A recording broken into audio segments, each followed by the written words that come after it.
Welcome to Arun classes. I hope आप सब ठीक होंगे। तो चलिए आज हम क्लास 6 करते हैं अपनी। और क्लास 6 में हम देखते हैं वर्ब्स। अभी देखिए, सबसे पहले तो कुछ भी करने से पहले हमें पता होना चाहिए कि हमें ये करना क्यों है। जैसे वर्ब्स क्या है, कहाँ पे इसका हम यूज करते हैं, और इसके बिना इंग्लिश अधूरी है। ये बिल्कुल सच बात है। अगर आपको वर्ब्स का नहीं पता होगा तो आप कभी भी इंग्लिश में कोई भी वर्ड को सही नहीं बोल सकते, क्योंकि हर एक सेंटेंस अपने आप में वर्ब के साथ ही यूज होता है, बनता है। ठीक है। तो इसमें हम देखेंगे आज कि कौन कौन सा जो है वर्ब्स हम यूज कर सकते हैं। तो सबसे पहले देखते हैं कि वर्ब का मीनिंग क्या है। तो इसमें मैंने लिखा है कि वर्ब जो है, वर्ब किसी भी क्रिया, हिंदी में हम बोलते हैं ना क्रिया और एक्टिविटी, कोई भी एक्टिविटी जो आप करते हैं, कोई भी अवस्था में, सिचुएशन में, ठीक है, कोई भी टाइम पीरियड में कुछ भी होता है, जो भी होता है वो सब कुछ क्या है, वर्ब ही है। ठीक है। जैसे कि किसी काम को करने में, किसी काम के होने में, या किसी काम के होने की स्थिति को जो भी हमें बताता है उसको हम वर्ब ही कहते हैं। चलिए इससे ज्यादा इजीली समझते हैं। हम इस डायग्राम के थ्रू समझते हैं कि वर्ब्स क्या है। देखिए, ये सबसे पहले ये क्या कर रहे हैं, दोनों ये डांस कर रहे हैं ना, टू डांस। ठीक है, ये दोनों डांस कर रहे हैं। ये दोनों क्या कर रहे हैं, ये सभी क्या कर रहे हैं, वॉच। वॉच मैंने देखना। अगर आप टीवी पे कुछ देखते हो, मल्टीमीडिया कुछ भी ऐसा देखते हो, तो उसको हम वॉच कहते हैं। अगर आप वैसे किसी की तरफ देखते हैं तो उसको हम क्या कहते हैं, लुक कहते हैं। उसकी तरफ देखना, लुक। ठीक है। और कई बार हम सी वर्ड भी, कि इधर देखो उधर देखो। ऐसे अगर आप कुछ मूवी फोन में कुछ देख रहे हो तो उसको हम वॉच बोलते हैं। यही वर्ब है। विस्पर मतलब बातें करना, ये उसके कान में कुछ बोल रहा है, तो ये मतलब ये कुछ तो कर ही रही है ना। अब ये क्या कर रहा है, सामान उठा के ले जा रहा है, तो यानी कि कैरी करना, ये वर्ब है। ये क्या कर रहा है, देख के क्या लग रहा है, एक साइड पे खड़ा है वो, जैसे इसका पोस्चर बना हुआ, क्या लग रहा है कि ये सोच रहा है, तो सोचना भी क्या है, वो भी वर्ब है। कोई भी कुछ भी कर रहा है वो सब कुछ वर्ब ही है। और देखिए, ये क्या कर रहा है, ये पेंट कर रहा है, वर्ब है। ये क्या कर रही है, इसमें कुछ डाल रही है, ठीक है, वर्ब। वो ये क्या कर रही है, ये सो रही है, तो वो स्लीप है। ये क्या कर रहा है जी, ये, इसको क्या हुआ, पसीना आ रहा है, इसको पसीना आना क्या होता है, स्वेट। ठीक है। ये क्या कर रहा है, सफाई कर रहा है। ये क्या कर रही है, निट कर रही है, मतलब ये जो भी है कपड़ा बुन रही है उनके साथ। ये क्या कर रही है, सीव, मतलब सी रही है, दर्जी। ठीक है। ये क्या कर रहे हैं, दोनों खड़े हुए, लिफ्ट अभी तक खुली नहीं है, वेट कर रहे हैं, कॉमन सेंस। ये क्या कर रहा है, उठ रहा है अभी, अलार्म बजा इसका। ये क्या कर रहे हैं, वॉश कर रहे हैं। और ये क्या कर रहा है, शेव कर रहा है। जो भी कोई भी कुछ भी कर रहा है वो सब कुछ वर्ब है। ठीक है। और ये जो कुछ मैंने लिखा है ना, ये बिल्कुल सिंपल वर्ब है, इसको हम बोलते हैं वर्ब के फर्स्ट फॉर्म। ठीक है। कुछ भी हो ना। जैसे अभी हम सेंटेंस की तरफ देखते हैं और समझते हैं। जैसे मैं खेलता हूँ, आए, मैं खेलता हूँ मतलब प्ले। खेलता हूँ क्या है, वर्ब है। ठीक है। जो बता रही है कि काम क्या हो रहा है, वह सो रहा है। सोना मतलब स्लीप, रहा है तो आईएनजी लगेगा साथ में। ये हम टेंस में जब करेंगे ना डेली, तो उसमें आपको रूल बताऊंगा। अभी आप इतना याद रखो कि यहाँ पे वर्ब कौन सी है, सोना यानी कि स्लीप। बारिश हो रही है, बारिश हो रही है, रेन, अभी रेन अपने आप में नाउन भी है, और रेनिंग ये अपने आप में वर्ब भी है। बारिश हो रही है तो रेनिंग है। ठीक है। तो ये वर्ब का रूप यहाँ पे प्ले कर रही है। अभी देखिए, वर्ब की 3 फॉर्म्स होती है। अगर आपने कभी नहीं सुना होगा तो आप याद रखिए उसको, कि वर्ब की फर्स्ट फॉर्म होती है, एक वर्ब की सेकंड फॉर्म होती है, एक वर्ब की थर्ड फॉर्म होती है। इसको, वर्ब की फर्स्ट फॉर्म को हम बोलते हैं प्रेजेंट वाला, टाइम पीरियड में यूज करते हैं। इसको हम प्रॉपर पास्ट में, और इसको पास्ट पार्टिसिपल। ये इनकी टेक्निकल टर्म्स है जो हम इंग्लिश में लिखते हैं। पर आपको, आपके लिए मैं इजी कर दूंगा आने वाले दिनों में, जब हम लगातार ये सीखते जाएंगे। अभी आज मैं सिर्फ आपको कुछ बेसिक वर्ब्स बताने जा रहा हूँ जो जो हम डेली लाइफ में यूज करते हैं। जैसे अगर आप किसी चीज को स्वीकार करते हो, ठीक है, तो आप क्या कहते हो, एडमिट, कि ठीक है, मैं इसको एडमिट करता हूँ, ठीक है। हाँ, मुझे चल गया पता कि ऐसा करना था, तो मैं इसको एडमिट करता हूँ। वैसे ही अगर आप कोई चीज किसी को हेल्प करते हैं तो हेल्प करना मतलब एड देना, सहायता देना, ठीक है। जब मैं इसको प्रेजेंट में बोलना होगा कि आप स्वीकार करते हो तो आप बोलोगे एडमिट, आई एडमिट। अगर आप पास्ट की बात करोगे, स्वीकार किया था, यहाँ पे था वर्ड यूज हो जाएगा, ठीक है। और यहाँ पे स्वीकार कर चुका हूँ, या स्वीकार कर चुका था, या स्वीकार कर चुका होगा। ऐसा अगर ऐसी सेंस आएगी तो तब हम वर्ब के थर्ड फॉर्म को यूज करेंगे। देखिए, वर्ब के थर्ड फॉर्म को यूज अकॉर्डिंग टू सिचुएशन होता है। वर्ब की थर्ड फॉर्म किस किस के साथ लगती है, अभी इतना याद रखना, हैज, हैव और हैड के साथ लगती है। वैसे हमने हैज, हैव और हैड को भी पढ़ा था पिछली एक दो क्लास में। तब हमने देखा था कि अगर आपके पास कुछ है या कुछ था तो हैज और हैव, हैड आता है। अभी इसको वर्ब के थर्ड फॉर्म के साथ भी हम आगे आने वाली वीडियोस में देखेंगे कैसे यूज करते हैं। अभी आपका काम इतना होगा कि आप अभी सिर्फ और सिर्फ वर्ब की फर्स्ट फॉर्म को अच्छे से समझो। किसी चीज के लिए सहमति देना तो मतलब एग्री करना, बोलते हैं ना, ठीक है मैं इसके लिए सहमत हूँ, आई एग्री, ठीक है। तो एग्रीड और एग्रीड। अगर आप किसी को चिढ़ा रहे हो, परेशान कर रहे हो, तो उसको बोलते हैं एनोय करना। तो हम बोल देंगे एनोयड, एनोयड मतलब परेशान करता है, परेशान करता था, या परेशान कर चुका है, या परेशान करता कर चुका था, या परेशान मतलब आने वाले टाइम के लिए हम यूज करेंगे कर चुका होगा, ऐसा, ठीक है। अपोलोजाइज, किसी से क्षमा मांगना। अगर आप किसी को बोलते हो ना सॉरी, तो अब उसकी जगह आप बोला करो अपोलोजाइज, आई अपोलोजाइज, मैं आप माफी मांगता हूँ, ठीक है। ये सॉरी वाला वर्ड अब काफी पुराना हो गया है, तो अपोलोजाइज वर्ड यूज किया करो। पास्ट में अपोलोजाइज्ड और थर्ड फॉर्म में भी अपोलोजाइज्ड, ठीक है। किसी की प्रशंसा करना, किसी की मतलब तारीफ करना, तो अपलॉड, अपलॉडेड, अपलॉडेड। अभी ये अगर आपको कुछ वर्ड्स हाई लग रहे हैं कि ये इतना बेसिक में हम नहीं कर सकते, तो आप अभी इनको इग्नोर कर दो, बट आप वो वाले जरूर करो जो डेली लाइफ में काम आते हैं। अगर आप किसी काम के लिए अप्लाई करते हो तो क्या बोलते हो, आवेदन बोलते हो ना, अप्लाई करना। तो मैंने इस एग्जाम के लिए अप्लाई किया है, या इसके रिज्यूमे दिया है, जॉब के लिए अप्लाई किया है। अगर आपने अप्लाई किया था तो आप बोलोगे अप्लाइड, ठीक है। अगर आप अप्लाई कर चुके हो तो आप बोलोगे अप्लाइड। ऐसे ही अगर आपने किसी चीज के लिए हामी भरी है तो अप्रूव करना, अप्रूव्ड, अप्रूव्ड।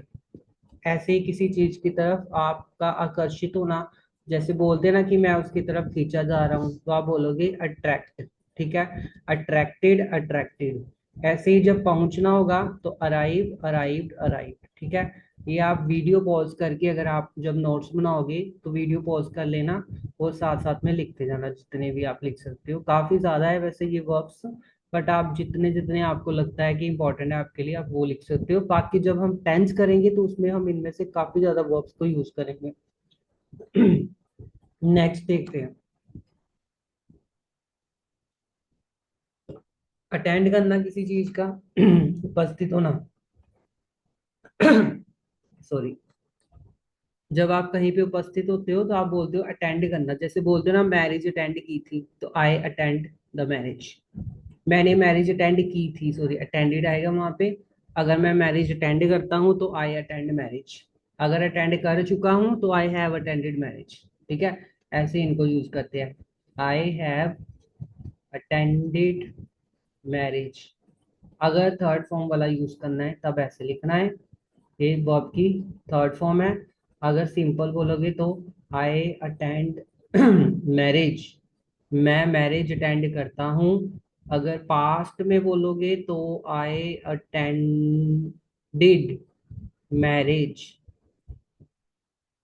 ये आपकी वर्ब की सेकंड फॉर्म, ये वर्ब की फर्स्ट फॉर्म, और ये थर्ड फॉर्म। देखो हमने तीनों जगह अप्लाई किया, तो किसी भी जगह पे आप इनको अप्लाई करके सेंटेंस बना सकते हो। किसी से कुछ पूछना होगा तो बोलोगे आस्क, ठीक है, आस्क, आस्क। कुछ पकाना होगा तो बेक, बेक्ड, बेक्ड। किसी से कुछ मांगोगे तो उसको बोलते हैं बैग, बोलते हैं ना, वो एप्लीकेशन में हम यूज करते हैं, आई बैग टू से, मैं आपसे ये मांगता हूँ, क्या छुट्टी मांगता हूँ, वही पुरानी वाली बातें। तो जब आप किसी से कुछ मांगते हो तो उसको बोलते हैं बैग करना, मांगना, ठीक है। बैग से ही बैगिंग वर्ड बना हुआ है, भीख मांगना, बैग से ही बैगिंग वर्ड है, भीख मांगना। ब्लेम करना, किसी को दोष लगाना, बोलते हैं ना क्यों मेरे ते, जिस तरह पंजाबी च कह देते हैं क्यों मेरे ते नाम मेरा नाम लांदा पिया है, वो मेरे पे आरोप लगा रहा है, तो उसको बोलते हैं ब्लेम करना, किसी को ब्लेम करना। Blamed, blamed. शेखी मारना, मतलब बिना वजह अपनी बातें बढ़ा चढ़ा के करना, उसको हम बोलते हैं बोस्ट। Boasted, boasted. उधार लेना किसी से। उधार हमेशा लोन नहीं होता सीधा भाई। उधार का मतलब लोन नहीं होता सिर्फ, उधार का मतलब होता है, लोन का मतलब होता है कि जब आप किसी से अमाउंट ले रहे हो कोई, ठीक है। बोरो का मतलब होता है कुछ भी। इवन आपका अगर किसी का कपड़ा भी यूज करते हो ना, या मोबाइल लेके यूज करते हो उधार किसी का 2-4 दिन के लिए, उसको बोलते हैं बोरो करना। ठीक है। ब्रीथ मतलब सांस लेना, breathe it, breathe it. Bribe मतलब रिश्वत, रिश्वत को क्या बोलते हैं, ब्राइब। अभी ब्राइब और एक वर्ड होता है ब्राइड, इनमें क्या फर्क है, ये रिश्वत है और ये दुल्हन को बोलते हैं हम ब्राइड। ठीक है। आगे चलते हैं। नहाना रोज यूज करते हैं, मैं नहाता हूँ, आए बात। मैं नहाता था, आए बात थी। मैं नहा चुका हूँ, आए है बात थी। ऐसे बनाने चाहिए। ठीक है। भौंकना, बार्क, डॉग, जैसे कुत्ता भौंकता है तो dog bark, bark bark. Calculate करना, किसी चीज को गिनना, कैलकुलेट, कैलकुलेटेड, कैलकुलेटेड, ये हमें पता ही है। ले जाना, किसी चीज को कैरी करना, बोलते हैं ना कई बार, आप शॉपिंग मॉल में जाते हो, यहीं से एग्जांपल हो, आप शॉपिंग करने जाते हो, वो बोलते हैं ना आपको कैरी बैग, क्या बोलते हैं, कैरी बैग, क्या आप कैरी बैग लोगे ना, मतलब इसका क्या होगा कि आप इसमें कैरी करके ले जाना है। तो कैरी से कैरिड, कैरिड। चीट करना, किसी को धोखा देना, चीटेड, चीटेड नॉर्मल ही है। प्रसन्न होना, खुश होना, मतलब चीरफुल। आपका अगर मूड, चीरफुल मूड है ना, अगर आपको बोलेगा ये आप बड़ा चीरफुल हो, तो इसका मतलब आप खुश हो, चीट, चीट। दावा करना, किसी चीज के लिए दावा, क्लेम करना, अगर आप कहोगे ना कि ये मेरा ही है, दैट मीन्स कि यू आर क्लेमिंग, आप क्लेम कर रहे हो। ठीक है। Claimed, claimed. किसी चीज को साफ करना, क्लीन, क्लीन्ड, क्लीन्ड। ये इस चीज का हमने ध्यान रखना है इसमें। ठीक है। और इसके अलावा आगे देखते हैं। Three form of verbs continuous कर रहे हैं हम अभी। क्लोज, बंद करना, किसी चीज को क्लोज्ड, क्लोज्ड। ठीक है। किसी चीज को कंबाइन करना, मतलब मिलाना, जब आप दो से ज्यादा चीजों को आपस में मिलाते हो उसको बोलते हैं कंबाइन करना, तो कंबाइंड, कंबाइंड।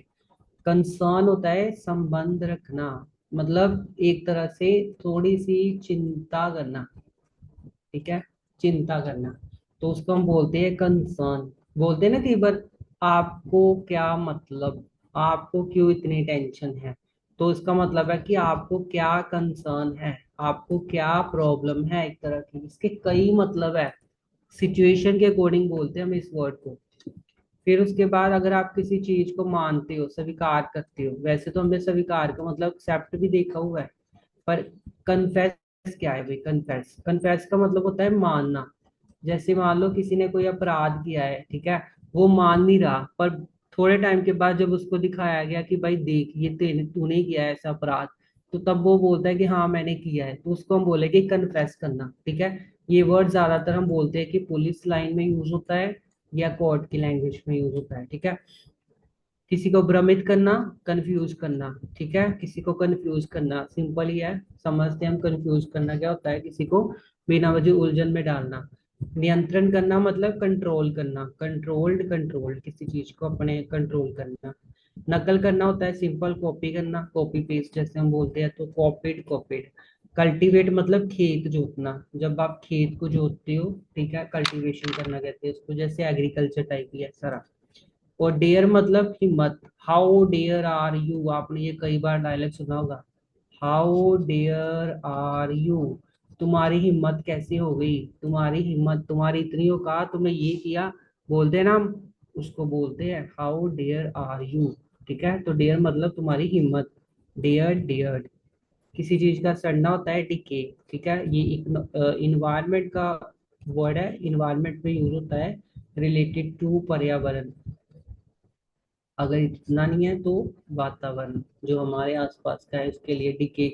जब कोई चीज पड़ी पड़ी सड़ जाती है उसको हम बोलते हैं डिके होना। ठीक है। किसके बाद है जी डिक्रीज होना, कम होना, घटना। जब आप कोई भी चीज लगातार कम हो रही है तो उसको हम बोलते हैं डिक्रीज, डिक्रीज, डिक्रीज्ड। जैसे पहले कोई चीज हमारे पास 10 थी, फिर 8, फिर 7, फिर 5, फिर 3, फिर 2, फिर 1। ये लगातार क्या हो रही है, कम हो रही है, इसको हम बोलेंगे डिक्रीज होना। डिफेंड करना, रक्षा करना। डिफेंड करना, रक्षा करना, जब आप अपनी रक्षा करते हो, सामने वाले से अपने आप को बचाते हो, उसको बोलते हैं डिफेंड करना। ठीक है। अभी मान लो आपको ऊपर कोई हमला करने लगा है, ठीक है, तो आपने उसके दो लगाई, वो अपने आप को बचा लिया, तो उसको हम बोलेंगे डिफेंड करना। देरी करना, डिले करना। हम कई बार बोलते हैं ना कि यार ट्रेन आज टाइम पे नहीं आ रही, इसका मतलब क्या है, जो ट्रेन है वो डिले है, देरी से है। ठीक है। Delayed, delayed. किसी चीज को निश्चित करना, यही होगा, इसे ही पता करो आप, उसको बोलते हैं डिटरमाइन करना। Determined, determine. ठीक है। मरना क्या होता है जी, डाई, डाइड, डाइड। डुबा कर निकालना किसी चीज को, डिप करना। बिस्किट, टी, चाय के साथ बिस्किट खाती है ना, डिप करके उसको बोलेंगे। ठीक है। बांधा पहुंचाना मतलब किसी को नुकसान, नुकसान पहुंचाना, तो उसको हम क्या बोलेंगे, डिस्टर्ब करना, या परेशान करना कह लो। हम जैसे कई बार कहते हैं ना, यार मुझे डिस्टर्ब मत कर, तो वो चीज आ जाएगी। तो किसी को परेशान करना मतलब डिस्टर्ब करना। ठीक है जी। इसके बाद आ गया, किसी चीज को अगर आप बांटते हो ना तो उसको हम बोलते हैं डिवाइड करना। बांटना मतलब डिवाइड करना। घसीटना मतलब किसी चीज को ड्रैग करना, ड्रैग। ठीक है। ड्रैग मैंने घसीटना। जैसे अगर आप कोई चीज घसीट रहे हो, जैसे मान लो आप अलमीरा है, ठीक है, उसको एक जगह से दूसरी जगह पे लेके जा रहे हो इस तरह, तो आप क्या कर रहे हो, उसको ड्रैग कर रहे हो। ठीक है। हमेशा हर वर्ड को किसी ना किसी एक्टिविटी के साथ जोड़ोगे तभी ये याद होगा, अदरवाइज आप जितना मर्जी याद कर लो आपको भूल ही जाना है। हर एक वर्ड के साथ कोई कहानी जोड़ो, कोई ना कोई सेंटेंस जोड़ो, कोई सेंस जोड़ो, ताकि आपको पता चले कि ये क्या और कौन सी कैसे किसकी बात कर रहे हैं। ठीक है जी। इसके बाद आ जाएगा जी कमाई करना, मतलब अर्न करना। अर्न, जब आप बोलते हो ना कितनी कमाई करते हो, तो आप पूछोगे आपकी अर्निंग क्या है। अगर आप पूछोगे किसी से आपकी कमाई कितनी है, तो आप क्या पूछोगे, आपकी अर्निंग क्या है। अर्न, कमाई करता है, कमाई करता था, कमाई कर चुका है। ठीक है जी। एम्प्लॉय करना मतलब किसी को नियुक्त करना। आप बोलते हो ना आप, हम उसके एम्प्लॉय हैं। एम्प्लॉय मतलब काम करने वाले। तो एम्प्लॉय, एम्प्लॉयड, एम्प्लॉयड। इनकरेज करना, उत्साहित करना, मतलब किसी को बोलना कि तू कर सकता है, पॉजिटिव बात है ये, पॉजिटिव, किसी को पॉजिटिव करना। इनकरेज करना कि कोई नहीं तू कर, मैं तेरे साथ हूँ। ठीक है। तो उसका क्या बनेगा, इनकरेज्ड, इनकरेज्ड। ऐसे ही अगर आप एंटरटेन करते हो तो उसको हम बोलते हैं मनोरंजन करना। Entertained, entertained. किसी चीज के लिए उत्तेजित होना, बहुत ज्यादा एक्साइट होना। एक्साइटेड, एक्साइटेड बोलते हैं ना हम आप, यार तू भी उतना एक्साइटेड है आज, मतलब क्यों इतना तू इस चीज के लिए बड़ा खुश हो रहा है, क्यों तेरे को इतना लगा है कि ये ऐसा होगा तो वैसा होगा, तो इसको हम बोलते हैं एक्साइटमेंट करना। उसके बाद आ जाएगा जी एक्सप्लोड करना, विस्फोट होना। जब कोई भी चीज फटती है तो उसको बोलते हैं एक्सप्लोड करना, एक्सप्लोडेड, एक्सप्लोडेड। अनुसंधान करना, रिसर्च। एक तरह से इसका मतलब था रिसर्च करना किसी चीज के ऊपर, तो उसको मतलब एक्सप्लोर करना, एक्सप्लोर, एक्सप्लोर। हम बोलते हैं ना, यार मैं मतलब वर्ल्ड को एक्सप्लोर करना चाहता हूँ, ठीक है, इंडिया को एक्सप्लोर करना, मैं घूमना फिरना चाहता हूँ, उसके बारे में नया नया कुछ पता करना चाहता हूँ, ये सब कुछ इसमें आएगा। अगर आप किसी चीज को बढ़ाने की बात करोगे तो आप बोलोगे एक्सटेंड, एक्सटेंडेड, एक्सटेंडेड। ठीक है। आई नो कुछ वर्ड इसमें ऐसे हैं जो आपको लगेंगे कि ये कैसे हम याद करेंगे, बट आपको याद करने ही पड़ेंगे, इसके अलावा कोई सोल्यूशन नहीं है।